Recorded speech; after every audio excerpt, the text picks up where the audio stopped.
السلام عليكم ورحمة الله وبركاته، وأسعد الله أوقاتكم بالخيرات والمسرات من صباحات المدينة المنورة. أنا فين اليوم؟ أنا في موقع أثري عظيم جدا جدا جدا.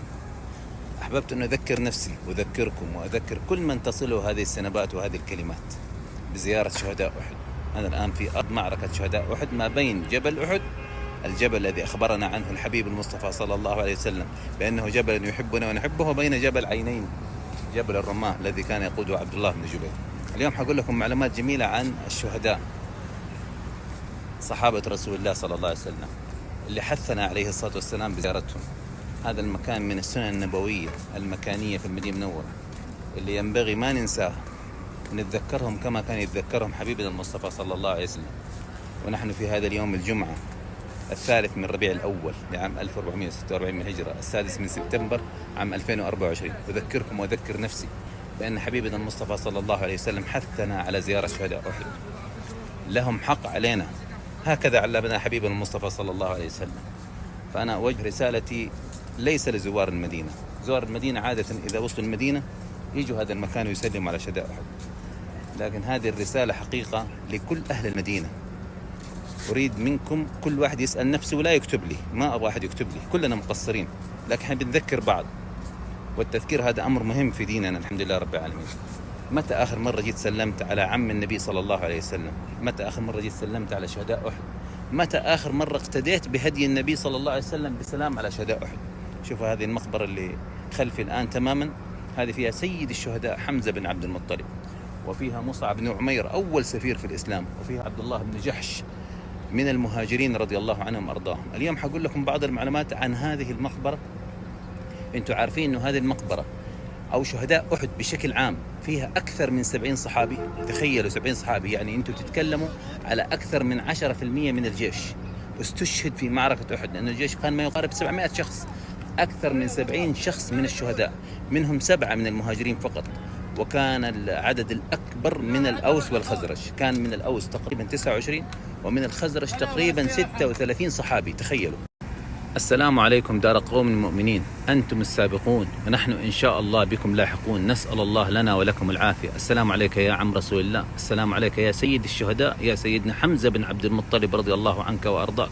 السلام عليك يا أول سفير في الإسلام، سيدنا مصعب بن عمير الذي دعا الأوس والخزرج ودخلوا جميعا في الإسلام قبل قدوم النبي صلى الله عليه وسلم مهاجرا للمدينة.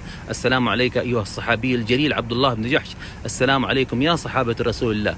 هل تعلمون أن هناك 7 من المهاجرين استشهدوا، وكان من أشهرهم سيدنا حمزة بن عبد المطلب وسيدنا مصعب بن عمير وسيدنا عبد الله بن جحش.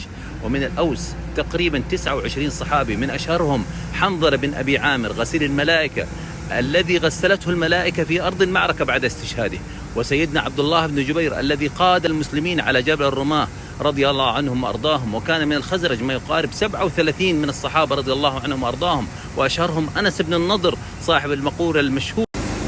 أنس بن النضر رضي الله عنه وأرضاه عندما جاء إلى الجيش وأرض المعركة، وقد وجد أن جزء من الجيش عندما عمت نوعا ما الفوضى في أرض المعركة، فاعتقدوا أن نبي رسول الله صلى الله عليه وسلم أن نبينا الكريم قد مات، فعاد جزء من الصحابة الكرام وهم صحابة كرام اجتهدوا، وعاد جزء منهم إلى المدينة أو حاولوا العودة للمدينة حتى يلحقوا أهل المدينة وبيوت المدينة ونساء المدينة. فقابلهم أنس بن النضر وقال لهم: أين أنتم ذاهبون؟ قالوا: لقد مات رسول الله، اعتقادا منهم بأنه مات. قال: ارجعوا فموتوا على ما مات عليه، اللهم إني أعتذر إليك مما صنع هؤلاء. ثم قال: وإني يا الله أبرأ إليك مما صنع هؤلاء، يقصد قريش والكفار. ثم قال عندما قابله سعد بن معاذ، والله انظروا إلى كلمة أنس بن النضر رضي الله عنه وأرضاه الذي استشهد في هذه المعركة، قال: يا سعد بن معاذ الجنة ورب النضر إني أجد ريحها دون أحد. فوجد بعدها مقتولا في 80 ضربة بسيف أو طعنة برمح أو رمية بسهم، ومثل بجثته حتى ما عرفه أحد بعد استشهاده رضي الله عنه وأرضاه إلا أخته الربيع بنت النضر ببنانه، من أصابعه عرفته رضي الله عنها وأرضاها. هذا أنس بن النضر، هذا الصحابي الجليل. وكذلك من الصحابة المشهورين من الخزرج عمرو بن الجموح الذي قال: إني أتمنى أن أطأ بعرجة هذه الجنة، وهو كان معفى من القتال لكنه أبى إلا أن يشارك مع رسول الله صلى الله عليه وسلم فاستشهد. فإن شاء الله قال كما قال عن النبي صلى الله عليه وسلم: كأني أراه في الجنة يطأ بعرجتها، أو كما قال صلى الله عليه وسلم. ومنهم سعد بن الربيع من الخزرج الصحابي الذي تفقده رسول الله صلى الله عليه وسلم وأرسل له زيد بن ثابت وقال له انظر هل هو من الأحياء أم من الأموات، فوصل إليه الصحابي الجليل وقال له إن رسول الله يقرئك السلام ويقول هل أنت من الأحياء أم من الأموات، فقال أبلغ رسول الله أني من الأموات وبلغ رسول الله السلام وقل له إني قد طعنت 12 طعنة أو أصبت 12 إصابة. ثم قال وبلغ الأنصار مني السلام وقل لهم إياكم أن يخلص إلى رسول الله وفيكم عين تطرف. انظروا إلى هذه العظمة، انظروا إلى هؤلاء الصحابة الكرام رضي الله عنهم وأرضاهم. ألا يحق علينا أن نزورهم كل فترة كما كان يفعل حبيبنا المصطفى صلى الله عليه وسلم؟ يا أهل المدينة إياكم أن تمر أيام وأيام وأسابيع دون أن تأتوا إلى زيارة شهداء أحد كما كان يفعل حبيبنا المصطفى صلى الله عليه وسلم. سلموا على شهداء أحد وقولوا السلام عليكم دار قوم مؤمنين، أنتم السابقون ونحن إن شاء الله بكم لاحقون، كتب الله لنا ولكم العافية. بعد ما انتهت الغزوة، والغزوة حتى بعض أهل العلم ذكر أنها لا تعتبر هزيمة بل درس قاسي على المسلمين، لأنه في النهاية انتهت بانسحاب قريش ويعني رجوعهم لمكة، لأنه أحد الصحابة ما كان مسلم وكان مخفي إسلامه، ذهب إليهم وقال لهم أشردوا لأن النبي صلى الله عليه وسلم جايكم بجيش فشردوا. فبعض المؤرخين وأهل التاريخ ذكروا أنه قد تعتبر أحد درس شديد على المسلمين، لكنه في النهاية كان نصر للمسلمين، ما قدروا يدخلوا على المدينة بفضل الله والجيش انسحب بفضل الله، وربنا حفظ المدينة ونساء المدينة وأهل المدينة. طيب الله. النبي صلى الله عليه وسلم في نهاية المعركة افتقد بعض الصحابة منهم سعد بن الربيع، فقال من ينظر لي أين سعد بن الربيع؟ فين سعد بن الربيع؟ كان يحبه عليه الصلاة والسلام، بلا شك كان الصحابة يحبوا النبي صلى الله عليه وسلم وكان يحبهم عليه الصلاة والسلام. فقام يقال أنه ثابت بن زيد بن ثابت، ويقال انه ابي بن كعب، الله اعلم مين من الصحابي اللي راح يبحث عن سعد الربيع، فوجد سعد الربيع في الرمق الاخير من الموت. لا اله الا الله. انظر الى هذا الحوار واسمعوا هذا الحوار الذي يقشعر منه الابدان، شيء لا يصدق عقل البشر، والله لولا انه حديث منصوص كان قلنا هذا الكلام يمكن ما هو صحيح. انا شعر جسمي تو الان. هذا جاء الصحابي لسعد الربيع قال له ان النبي صلى الله عليه وسلم يقرئك السلام ويقول أين سعد الربيع؟ أهو من الأحياء أم الأموات؟ فقال أبلغ رسول الله صلى الله عليه وسلم مني السلام وقل له بل من الأموات.